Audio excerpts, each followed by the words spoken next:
Sabır Caparsı'nın eşinin altını yaktım. Sabır Caparsı'nın eşinin altını yaktım.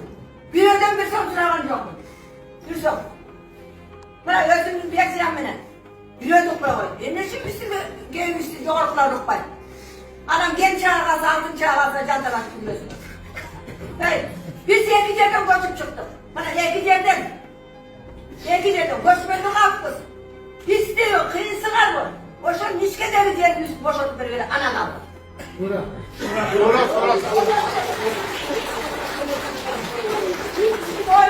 Kadar hepsini söz kılırsın. Bu adam bol oğlan. Biz ölgüncü güreşiyoruz zaten. Ölgüncü. Bir metre diye birbirimiz. Altına mesmele candıram. Silen altından cırağla. Abi su yok artık. Su yok. Ölçület yaprağımız topmak taşı. Bir de bu cıkan koyuyorsa bir de bu cıkan koyuyorsa. Şimdi cıkan şatasılar işte. Ben 80 serviste çıktım.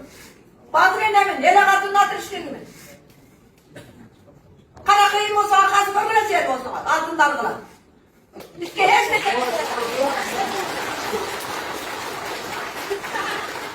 ne aksini boşalt veriyor. O şey heyecan var başka gözü sorgusu atıyor. Bana akşam da verelim. Yerde hakkına da yok. Yerde indirten eski kişilerde kalman yer. Piskin yer. Bana korku var. Bana barbalarla tavsiye edecek. Ötkön bir şeyler. Dalay bir şeyler ötkön. Sorun ötkön. Sorun bir aşırı teken ötkön. Hadi söyle konu teken ötkön. Değil mi sonra kaç kılar ver. Az öyle görüyor. Bir kişi bir şey var burada. Eyvallah.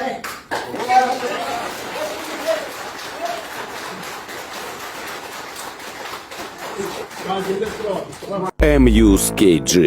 Информационное агентство Кыргызстана.